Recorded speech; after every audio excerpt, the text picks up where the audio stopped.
like Charlie's music.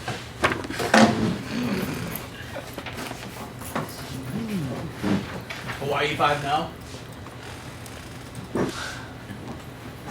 Okay, good morning. Good morning.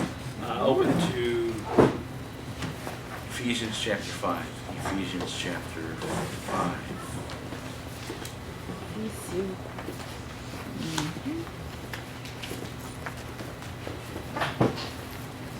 Ephesians 5.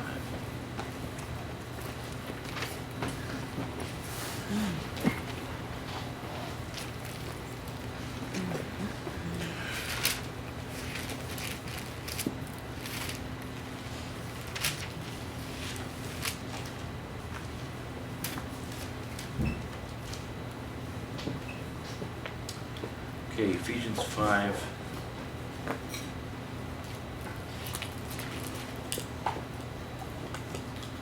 Well, verse 18, starting verse 18, okay. And be not drunk with wine wherein is excess, but be filled with the Spirit, speaking to yourselves in psalms, hymns, and spiritual songs, singing, and making melody in your heart to the Lord. Okay, so this week we're going to be looking at content as far as our music standards. Content. And so we're going to be looking specifically like at the elements of music. So this is going to seem like a theory class to some degree. Alright, so content, the actual elements of music. And it kind of differs. Some people say there's 6, there's 7. I put up 7, and then we're going to be looking at them specifically, kind of describing what they are.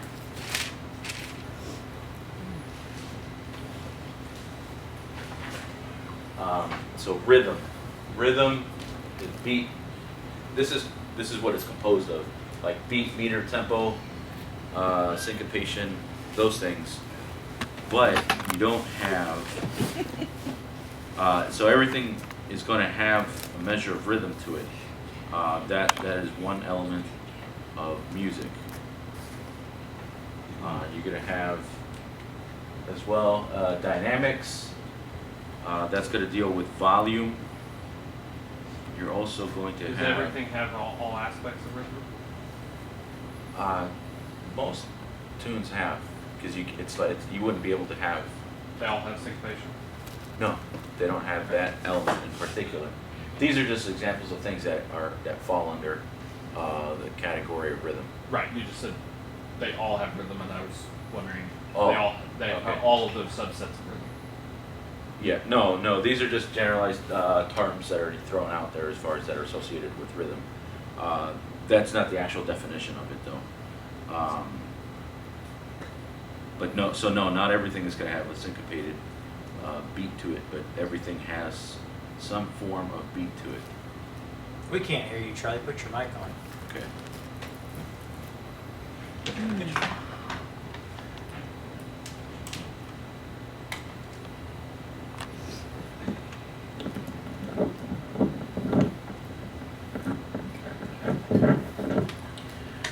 All right, so not everything is going to have syncopated beat to it, but everything does have a beat. Every tune has some form of rhythm in it because that is a component that is essential. Could you define syncopation to me for someone that doesn't know? Okay. Get that for you. It's the offbeat. It's when if you have a regular meter, it's when you have an emphasis on the offbeat, right? Yeah, it's the It's offbeat like accent poetry. between the counted numbers. It's be the. So if you have You're offbeat like me. four beats to measure, normally you'd start off on the first, so 1, so you'd go on the 2 and the 4.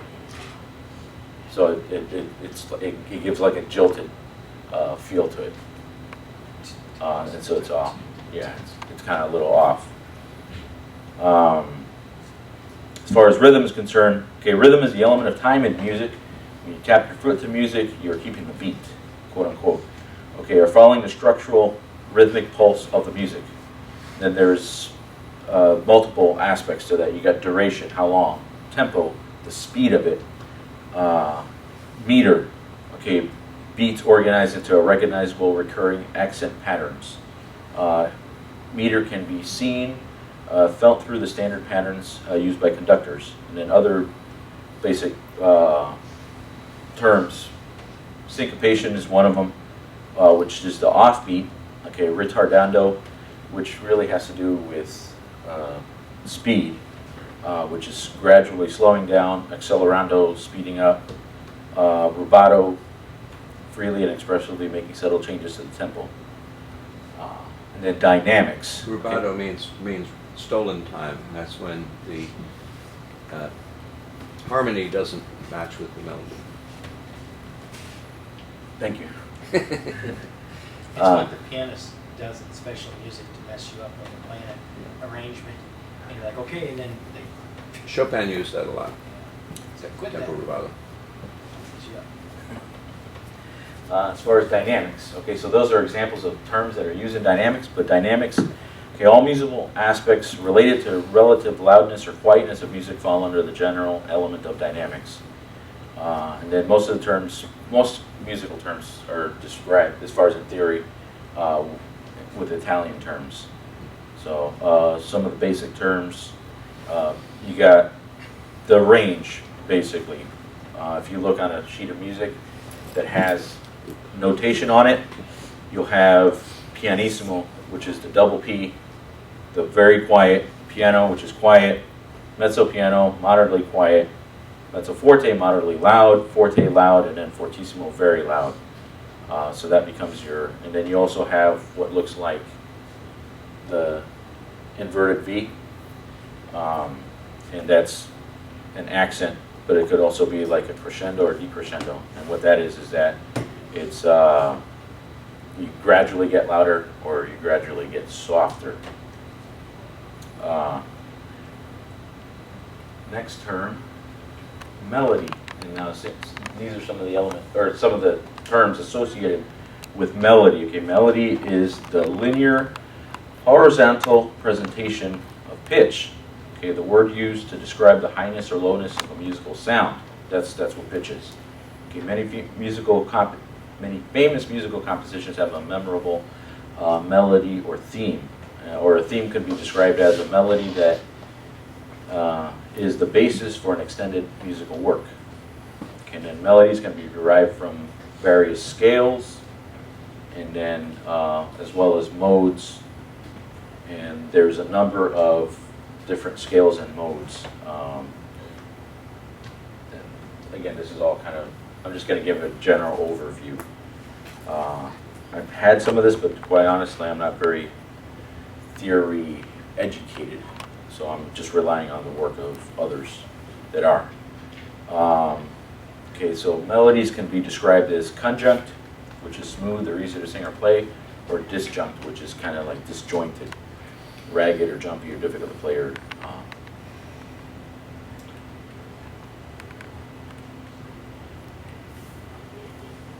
okay.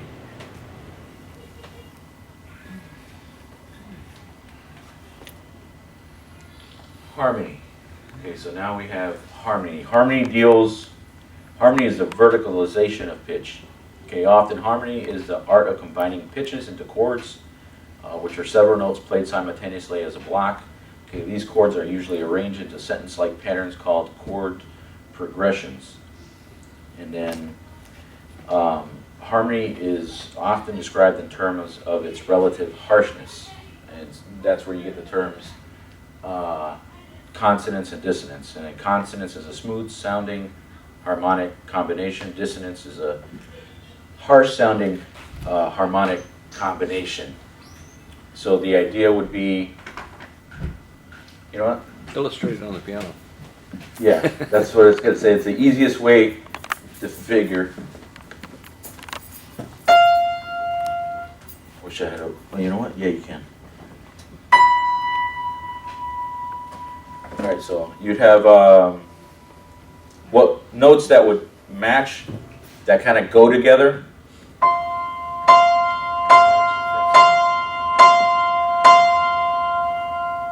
So that they don't like have like a weird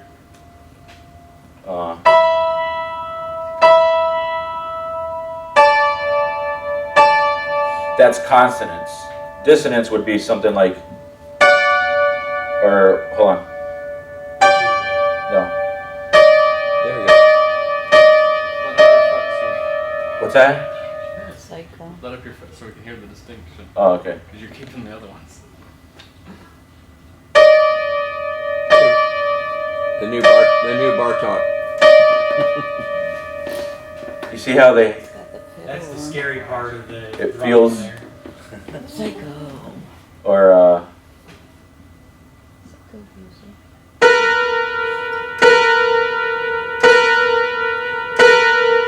it doesn't have that feel like it sounds like it's like something's off.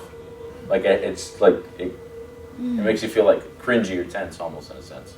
That's the purpose of dissonance.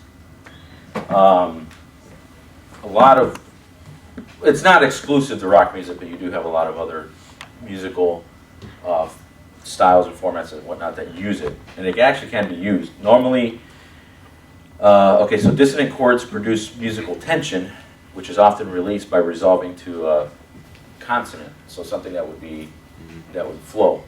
And so that's, these elements are used, again, these are all just basic building blocks. One example would be the seventh chord. That sounds a little bit dissonant, Mhm. but then you always match it with a major chord. And you hear that a lot in barbershop music. There's also something, what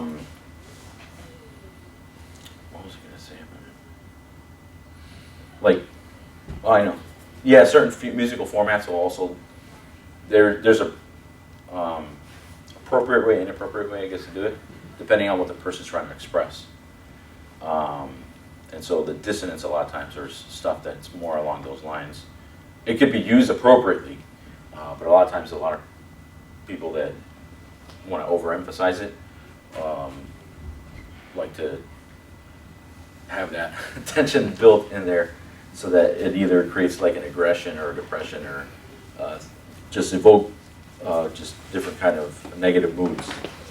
But it can be used appropriately. Okay, other terms associated or related to harmony.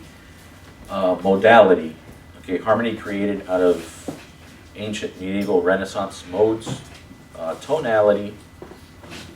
Harmony that focuses on a quote-unquote home key center, and then atonality, which is modern harmony that avoids any sense of a home key center. Home key center, what they mean by that is when you have any piece of music, open into your hymnal. It's just a key. It's a key. Yeah. Any song that you would open to. We'll do 209. Open to 209.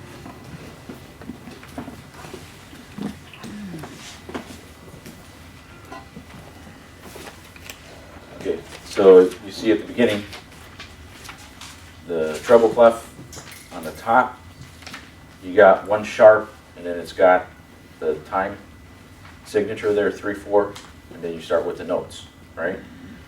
So you know, for the course of this whole song, unless there's some change that's written in there, it's going to remain for one sharp.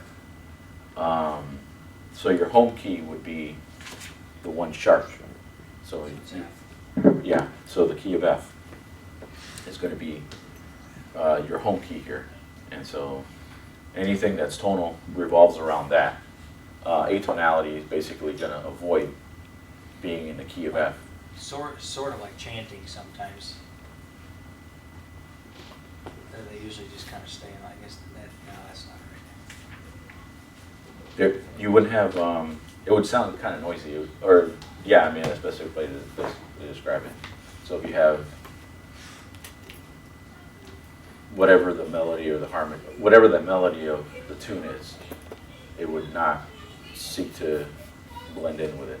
It would just be doing whatever its own thing. So it sounds like noise.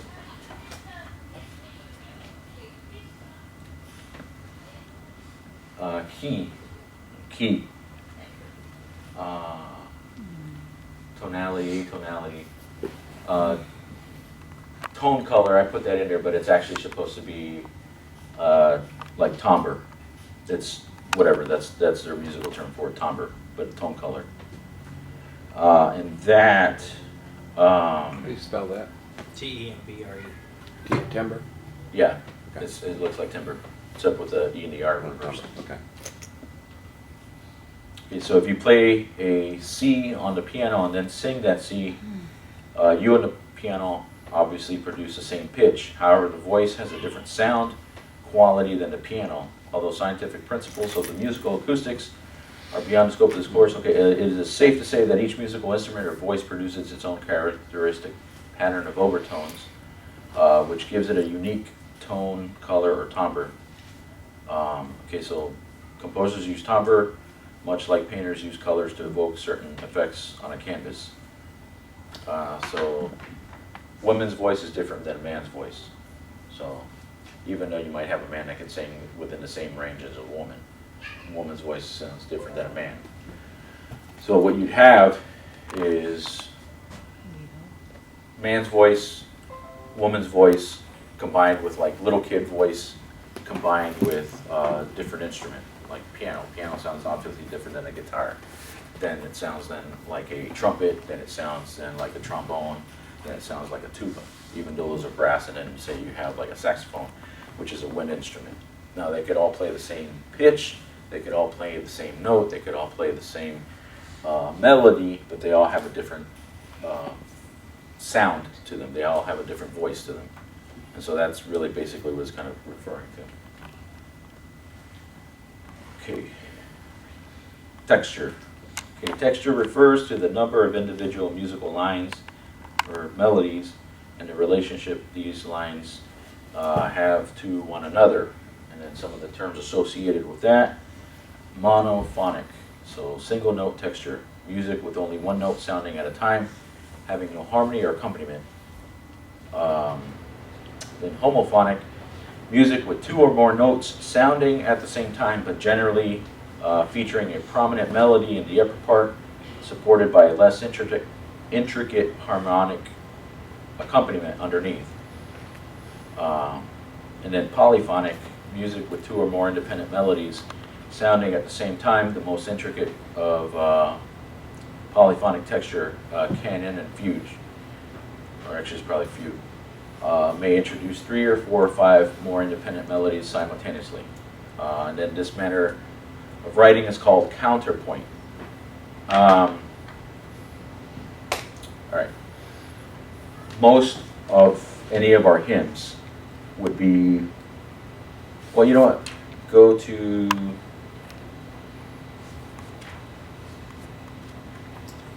Wonderful Grace of Jesus. 206. 206. Is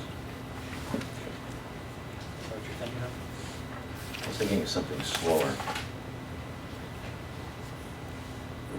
212 was, but that'd be fine. 206 is good. You have elements of both of this. What's that? You're saying a song with 2 melodies? No. I was, well, this actually works. This will work fine. Okay, so the 206 in the hymnal, if you were to sing it when you start off, I'm going to sing it really slow, but you start off singing it, it'd be like, wonderful grace of Jesus, and then so the bass would come along, and it's wonderful grace of, no, actually that's not, that's the Grace tune. of Jesus. Greater than all my sin, how shall my tongue describe it? Where shall its praise begin? But the, sorry, go ahead, you were going to say something. The notes fall and they follow one another. In other words, like you have individual parts, 4 individual parts, but they're falling in line with one another. In other words, they're not countering. Polyphonic texture, but unfortunately there wasn't a Goes the Weasel polyphonic example that I could find, so Sorry. No, that's fine. I was just looking for an example of it. Well, the polyphonic actually would be when you get into the chorus, because then you'll have the male part, the bass part, the wonderful, the matchless grace of, and then you have the ladies kind of calling back, matchless grace of Jesus. They're singing their own part, ah, and then we're ha ha ha ha ha ha ha ha ha ha. even though it kind of follows along. Actually, a better example would be if you, well, you know what, something from Bach or something from Mozart, but actually Bach, anything old Bach from that era, because what they do is they'll have the melody and then you'll have something that's countering it, that's working opposite, and so it's like it's, you have two different parts, like totally, some, I won't say totally unrelated, but it's like it's something totally different that's coming out, but they follow one another. It's primarily going to be orchestra, though, what Yeah. you're talking about. And all the famous band marches and stuff are almost all polyphonic. Yes.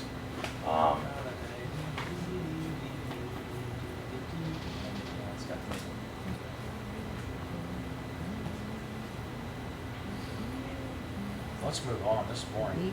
Yeah. No, I know, that's the thing, is I was thinking, okay, how do I spice this up? Because this is, when you come into, Give everybody a quiz. Make them memorize it. Multiple choice. okay, so musical form, this will be the last element that we'll be looking at, okay? The large-scale form of a musical composition can be projected via any combination of musical elements previously studied. Traditionally, however, musical form in Western music has been primarily associated with the order of melodic, harmonic, and rhythmic elements with text in a piece. Letters are used to designate musical divisions brought about by the repetition of melodic material or the presentation of new contrasting material. Some of the basic forms, you got strophic, through compose, and then binary and ternary.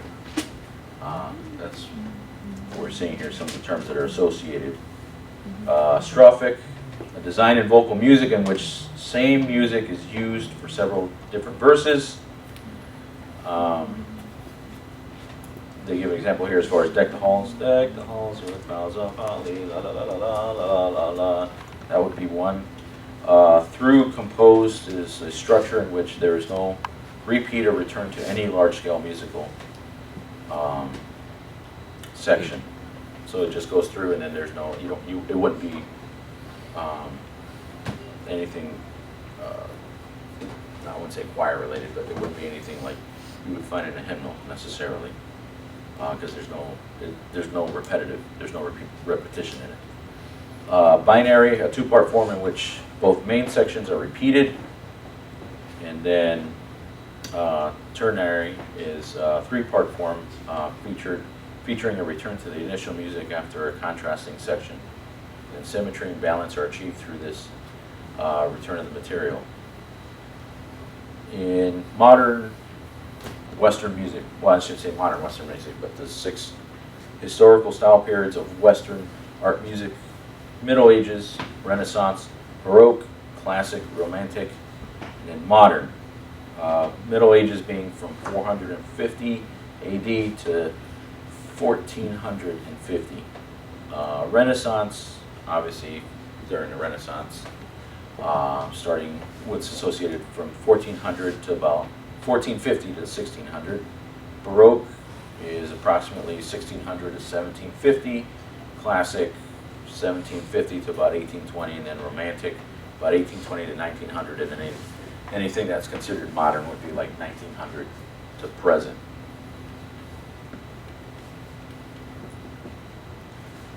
Okay, elements, like with anything else, are simply basic building blocks, okay? Basic building blocks. All they are, it's like learning grammar. You're learning all the basic parts of how to be able to talk.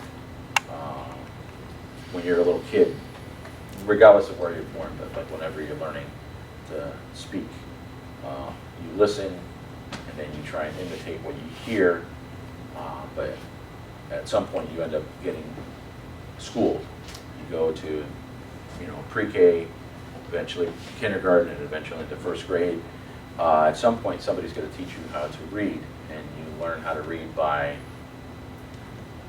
how do you guys learn how to read? I mean, there's different methods. There's a look-say method where, they teach deaf kids, and now they try to teach hearing kids to recognize words. So see spot, run. Spot runs fast. Spot runs in the grass. Spot leaves a spot in the grass.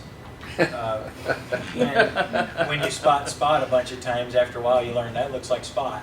That's a bad method of learning how to learn. So what you're asking is, you learn letters, and you learn what sounds the letters have, and then you learn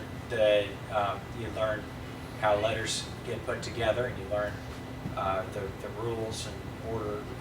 You learn your phonetics, you learn your vowels, and you learn longs and shorts, and you learn variations and how they sound together. And then the French have all kinds of weird sounds that mess it all up. Stinking French. See inside.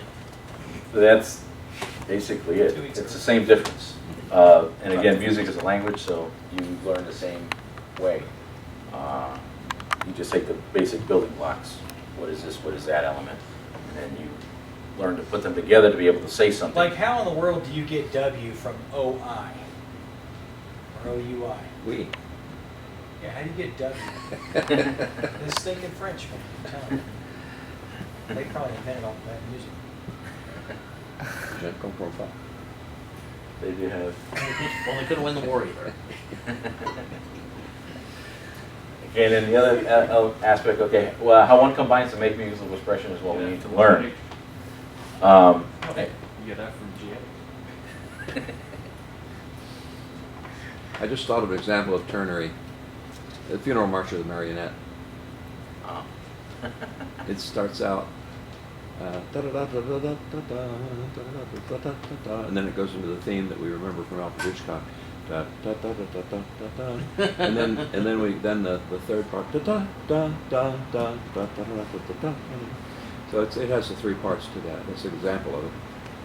That's a good one. Thank you. Okay. Oh, no, I know why I was bringing this up. This is where I'm bringing this back. That's for your funeral. No, I was gonna. I think it's called Yakety Sax, the Benny Hill, the theme. Oh. That'd be kind of cool to play. Okay, so going back to here, how we express ourselves.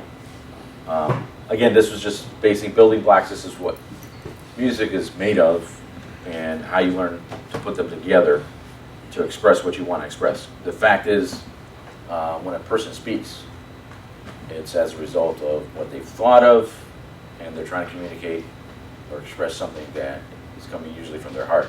Not always the case though, but and the elements of music you would learn so that you'd be able to put together something that you're trying to communicate to somebody or somebody's through music, through the medium of music. And the elements themselves are not bad. I mean, that's just basic building blocks. It's just how you put them together to go ahead and express what you want to express. And so we need to be governed by God's Spirit, and as well as seeking to be able to communicate good things with them rather than negative things. And this is a thing. What I'm about to say is not going to be anything new that we haven't already covered, but just simply that in Ephesians here, one of the fruit, or one of the evidences, I guess you could say, of allowing God's Spirit to control you would be speaking to yourselves in psalms, hymns, spiritual songs. And James, we're told that if any is merry, let him sing psalms. We should seek to be expressive. Again, not everybody is going to be musically talented or gifted in that area. You can develop that just because you're not naturally gifted in that area. It is something that you could work towards and seek to express yourself in that manner. But the thing is, you ought to allow yourself to be governed first off by God's Spirit, and also by appropriate rules of how to express yourself. Are there rules for grammar? as far as when you talk. Can you talk any which way you want? Well, I guess you can if you want to, but That's how well you it want to be doesn't. understood. And it Yeah. depends on who you want to associate with. Yeah, that's true. And so that's the same with the way you communicate verbally, would be the same way as you communicate musically. And that is that there's an appropriate way and inappropriate way. You have what would be considered bad words. Let all things be done decently and in order. Amen. And that applies to music as well. Yes, yes. So there's an order, there's a structure that God would want. Just look at the words here. We're supposed to be psalms. Speaking to yourselves in psalms here in Ephesians 5. Just the Greek word psalmos. Okay, so striking or twanging, a striking of the chords of a musical instrument or of a pious song. And then hymns is a song of praise of gods, heroes, conquerors, a sacred song, or a hymn. So it's praising. And then spiritual songs are just simply just a song or an ode, but that are spiritual in nature. Okay, so speaking to yourselves in psalms, hymns, and spiritual songs. In other words, communicating musically and not just vocally. You can do that with instrument as well. So go ahead and speaking to God, speaking to others about who God is and what He's done, how good He is. Expressing or communicating in a manner that would, as He has already told us as far as that, let no corrupt communication proceed out of your mouth, but that which is good to the use of edifying. And then, let your speech be always with grace seasoned with salt, that it may minister grace to the hearers, that they would be edified. Our communication should be that it would build and not destroy, not break down. Influence people towards God and not away from God. Influence people towards the things of God and not away. And seek to focus on things above, on things spiritual, and not on feeding or indulging or pleasing the flesh. Even though there is pleasure in good music, it's not like, okay, this is going to be boring and you can't enjoy it. That's what most people think of, Larry. It's like, okay, if you want to go ahead and listen to Christian music, whatever, it's going to be boring. This is going to be like, not, the fact is, it is pleasurable. You just got a bad appetite. You got an appetite for junk. That's right. As opposed to an appetite for, what's good and healthy for you. All right. My lesson this week is a little short, but does anybody have any questions? Yes, I was just thinking of 1 Corinthians 14. When desiring the right spiritual gifts in the church is illustrated, with the sound of music, and it talks about even things without life give sound, whether pipe or harp, except they give a distinction in the sounds. How shall it be known what is piped or harp? And the point is that music communicates. Like you said the first week, it communicates emotion. It says something. Of course, over the years, different music has different meaning. Like da da da da da da. Hey, you're in charge. Charge, right? So it means charge. Do do do do do. And certain chants have sounds. Like da da da da da da. Start the bus. You start beating that on a drum, and pretty soon people are going to start the bus. But so everything that rhythm communicates, and sound communicates. And then the Bible says, whether pipe or harp, except they give a distinction in the sounds, how shall it be known what is piped or harped? Or if the trumpet give an uncertain sound, who shall prepare himself to the battle? So, you just hear, burp,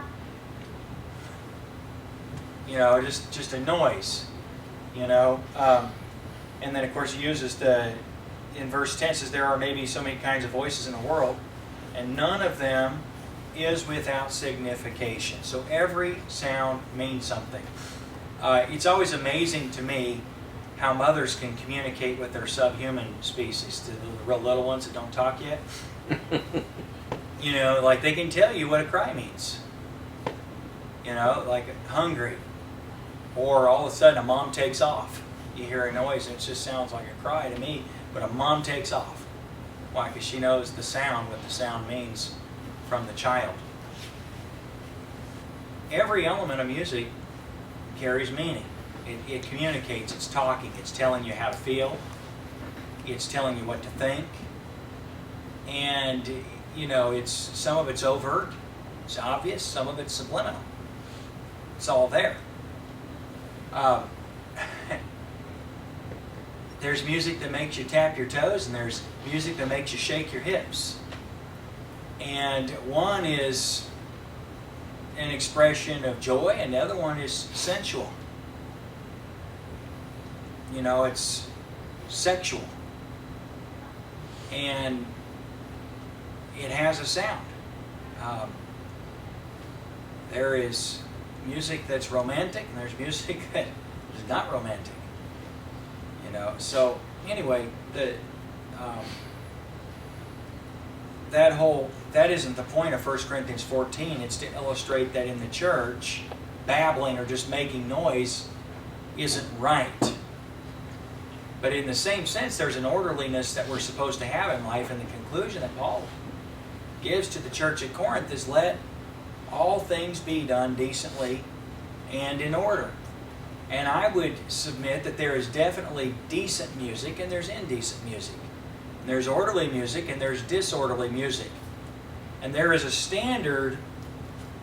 Obviously, this is in the church for this, but there's a standard, as a principle, that reflects God's heart and what God wants in believers.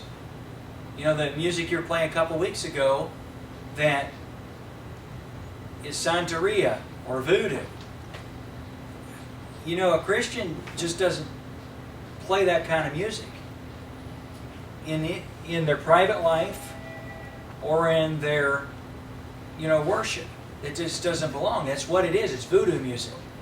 I used to ask people this, culturally, what is rap culture? If you're going to define rappers, rappers have music, right? Mm-hmm. Okay. What does rap culture represent? Violence. Disgust. Well, for you, because you don't like it. Rebellion. But what does it mean? They're What do expressing rappers... Rebellion. just- Rebellion, anger. Rebellion. frustration. Hatred. Violence. Okay, Rebellion. Well, actually, it depends on what are rappers? Kodak Black, for instance, or what's the one that's... there's a bunch of silly names right now. Rebel. What do rappers do? They don't sing, they just talk. They think it's singing. It's poetic to them. They rhyme and they have rhythm. So they have rhythm and rhyme. So it's just basic music. It's not advanced music. But now they write in. It's changed. It's evolved over the years. But what do rappers do? That's what I'm asking. What do rappers do? They shoot people. They commit crimes. I mean, you're like, hear about a rapper talking about, construction. No. Like I lay my bricks, as I lay my bricks and I build my walls. I just think of how, making the world great. No, they You know? destroy. No, do rappers do construction? No, what do? They rape women. They abuse women, and it's abusive. The stuff they talk about is abusive. It's sexual, and it's criminal. They talk about killing each other. They use curse words. They use vile, profane language. And that's what the rap lifestyle represents. What do rappers go to jail for? Going to college? Getting an education? Drugs? Violence? That's what the culture represents. So, that's what rap, that's the genre. Okay, Rock music. What does rock represent culturally? What's the rock culture? Rebellion. Devil worship. That is true. Yeah, it's true. Almost every rocker, almost every rock group, if you read what they write about their worldview, Oh yeah. almost every rocker overtly worships demons and invites demons to come into them. But combined with that is drugs. I mean, rock music and drugs. Like, what famous rocker doesn't have alcoholic and drug abuse problems? It would be a very rare exception. It would be a fake rocker. It would be somebody that the genre would say, yeah, the guy's a fake. You know, he's not the real deal. LSD. I mean, rock grew out of the LSD movement. LSD and crank and so forth. So Speed. Yeah, and speed. Yeah, it's crank or speed. So rock music represents a genre. It represents don't sleep, do drugs, and it's satanic. Worship devils. That's what the genre represents. Country and western. Pickup trucks? Alcohol. No, Yeah. those guys are all outlaws. What? Outlaws. Country and western? Yeah, there's a rebellion in country and western, and there is, You of course, go sexual. It's a lot of it's very, very sexual. Immorality. Yep, immorality. It's doesn't never go as about far. good. I mean, there's the genre of country evolved. Back in the 1800s, country music was cowboy music, where they sang about cows. They sang. It was ballads. It was really ballad. More like a ballad type of a style. Okay, here's one. Bluegrass. Bluegrass. What's the topic of bluegrass, generally speaking? What genre does it represent? Country. There you got. What was the original country music? Yeah, no, they're different because country music would be cowboy music. Bluegrass is hillbilly music. Cowboys and hillbillies are very different. Well, yeah, I would call that bluegrass country. Cowboy is different. You didn't live in Texas long enough. You're going to No, get in trouble. I grew up in Virginia. I'm a hillbilly. There could be similarities, but country and banjos are not. Banjos, mandolins. You have mandolins, I guess. Could be country, but they're played very differently. Hillbilly music is usually spiritual. Like the topic of hillbilly music, a lot of times is not always. Sometimes they're singing about their mules, but usually they're a lot of it. And then anyway, my point is that there's no such thing as there are uncertain sounds. There's that music that kind of, it's kind of like this and it's kind of like that, and that's, hip-hop today does that. Hip-hop today, a lot of music, and I don't know if you guys remember Billy Ray Cyrus in the 90s, Oh yeah. where he kind of merged rock and country and took the two and put them together. And there's a lot of people, he's not the first, but he was the one that, Kind of really He- industrialized it. yeah, Elvis is the one that popularized, the jungle music, Mm-hmm. the voodoo music, and merged it. And he would have been a kind of a combo gospel. So he kind of took gospel and voodoo music and merged the two. And what I'm saying is that look at the lifestyle of the musician, and you'll almost certainly know what the genre represents. Yeah, that's good. And it's not hard to tell. Every type of music has a dress code, right? If you listen to rap music, what's the dress code? There's a dress code for rap. You listen to Pants rock. falling down, yeah. What? Your If pants falling you down. listen to rock, you got to dress like Liberace. Tattoos. If you listen to country, tight pants, big belt buckles, and cowboy boots. There's a dress code for every style of music.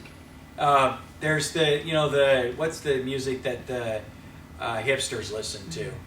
It's like their dress code's skinny pants and skinny jeans. Kind of like. And, it's a morphing of kind of a mixing of pop and almost like a techno style. Yeah, Um, EDM. Yeah, it's what used to be techno, and now I don't know what they call it now. I can't stay on top of it. There's a So kind the of- question is, if the Bible says, love not the world, neither things are in the world.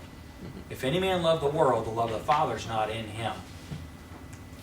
If music looks like gangster, or like rocker, or like, hip hop, or like ADM, or whatever, that's the world. That's the world's music. So if we as Christians are called to be a peculiar people set apart, no matter what our private life, the music in our private life is like, it shouldn't be owned. Here's the best illustration that helped me clarify it when I was a teenager. When I worked in the mechanic shop, my boss used to put unsaved guys between saved guys. So every unsaved guy would have a saved guy on either side. So there's an unsaved guy between me and another guy. The other guy gave a CD of Christian rock music to the unsaved guy. He's trying to win him, like say, hey, you're going to like this because this is the kind of music you like. And he came to me privately, the unsaved guy did. He's like, what is the deal with that music he gave me? He's like, that's the same as my music. And see, the thing is he knew what his rock music represented. He knew what it represented. He's like, how can you be Christian with that kind of music? But it's incredible that Christians don't seem to understand that. A lost guy understands this music means this. And we're not talking about the words, we're talking about the genre. What the music communicates. A lost person understands that. And saved people sometimes refuse to. So when we're born again, our music, we're redeemed, and the word sanctified doesn't mean that our music is necessarily all spiritual. I don't think that our national anthem is necessarily spiritual. But it carries with it a lot of things that I think please God. Ideas, mindsets that a Christian ought to have. And so, anyway, we're over on time now. Oh. Took it some early, made it late. Any questions? I was just thinking, as you're going through that there are a lot of, we grew up in the kind of the rock and roll era, Sharon and I did, and there were some people that offset that a little bit, and they would present something that was a little more traditional, a little more like romantic music, like Mamas and the Papas or Karen Carpenter or something like that. And that could be a little deceptive too, because even though the music itself is not in that rebellious fashion, it still kind of leads you into that genre. Yeah, you got a lot of guys that crossed over. Well, say something. Like in country, I'm thinking like Johnny Cash, or you got like Chris Christopherson or whatever. So. Even Elvis Presley.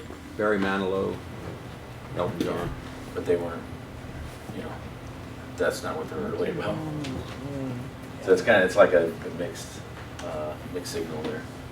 All right, no questions? We're dismissed.